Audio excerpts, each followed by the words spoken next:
Dear students, in this session we are going to discuss about a problem in which the application of load vector by the body forces in a structure is described.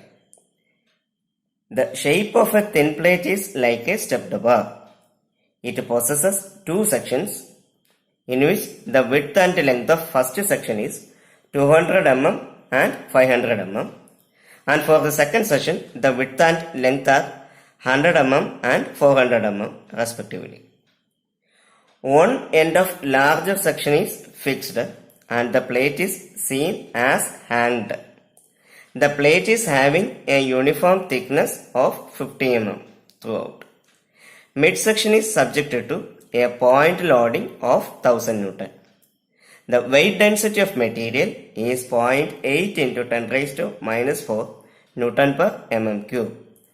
Young's modulus is 2 into 10 raised to 5 Newton per mm square. Considering the effect of self-weight also, find the stresses in each section using finite element analysis. So these are the data given for this structure. As per the data given and the steps involved in finite element analysis, the first step is we have to make a schematic sketch. So this is the plate. It is look like a stepped bar and it is having uniform thickness 50 mm. First section is having 500 mm length. Second section is having 400 mm. First section is having the width 200 mm. Second section is having the width 100 mm. At the mid section, the structure is subjected to a point load of 1000 Newton. Okay. Next, I have to discuss about the step 2, that is discretization of the structure into nodes and elements. So we have to discretize the structure into two elements. Okay, this is node 1, node 2 and node 3. Here the displacement is U1 and the force is F1. Here the displacement is U2 and the force is F2. Here the displacement is U3 and the force is F3. And the node 2 is subject to a point load of 1000 Newton. And the length of first element is 500 mm and the length of second element is 400 mm. Okay. The area for the first element is equal to 200 into 50 and the area of second element is 100 into 50 mm square. And for both element, E1 is equal to U2 is equal to 2 into 10 raised to 5 Newton per mm square. Next, we have to discuss about the step 3, that is the formulation of element stiffness matrices. So, the element stiffness matrix for the first element is A1 E1 by L1 into 1 minus 1 minus 1 1 U1 U2 is equal to F1 F2. And this is the element stiffness matrix for the second element. Next, we have to discuss about the step 4, that is the formulation of global stiffness matrix or the assembly of element stiffness matrix. We have already discussed about all these things in another video that you have to refer. So, this is the global stiffness matrix that we are getting. Next step is application of boundary conditions. Two types of boundary conditions are there. First one is displacement boundary condition and the second one is force boundary condition. In the case of displacement boundary conditions, as the node 1 is fixed, we know that U1 is equal to 0. U2 and U3 are to be found out. Okay. Here, in the case of force boundary conditions, we need to consider the load vector due to self-weight at each node as well as point load at node 2.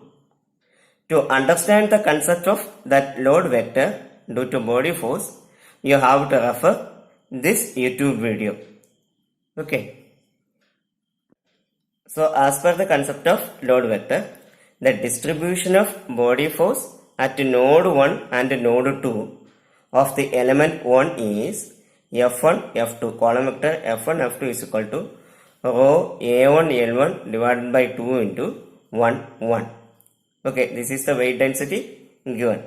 On applying the values for this A1, L1, row, etc., you will get it is column matrix 200, 200. Similarly, as per the concept of load vector, the distribution of body force at node 2 and node 3 of element 2 is given by F2, F3 is equal to rho A2, L2 by 2 into column matrix 1, 1. Substituting the values for this rho A2, L2, etc., you will get the value as column matrix F2, F3 is equal to 80, 80. Thus, the total load vector due to body force in the entire structure can be found as, so this is for element number 1, F1 is equal to 200, F2 is equal to 200. This is for element number 2, F2 is equal to 80, F3 is equal to 80. As the node 2 is common for the first element as well as the second element, the effect should be added. Therefore, if you are considering the whole element, here it is F1 is equal to 200, but in the case of at node 2, the effect of body force is 200 plus 80, that is 280. And at node 3, F3 is equal to 80. Okay. But we need to consider the effect of point load at node 2 also in order to find out the global force vector. Thus, the global force vector can be found as, here it is 200 Newton and here it is already there, it is 280 Newton, and here F3 is equal to 80 Newton. In the node 2 there is a point load also. So, that point load should be added here in the node 2. Thus, the global force vector capital F1, F2, F3 is equal to 200, 1280 and 80. Thus, on applying boundary conditions, the global stiffness matrix will become, you have to give all these values. We have applied the force boundary condition here, and also we have applied the displacement boundary conditions. Okay. So next is step 6, that is solution. Okay. So here the displacement boundary condition U1 is equal to known to us. Therefore, the first row and first column in the global stiffness matrix can be cancelled. Putting the values of A1 E1 by L1 and A2 U2 by L2, the remaining terms in global stiffness matrix are 65 into 10 raised to 5, minus 25 into 10 raised to 5, minus 25 into 10 raised to 5, 25 into 10 raised to 5, that into column matrix U2 U3, which is equal to column matrix 1280 and 80. On multiplying that, you will get two simultaneous equations. On solving that simultaneous equation, you will get U2 is equal to 34 into 10 raised to minus 5 mm and U3 is equal to 37.2 into 10 raised to minus 5 mm. And the value of U1 is already known to us because the node 1 is fixed, therefore it is 0. From these values, strain in each element can be calculated, and from stress strain relation we can calculate stress in each element.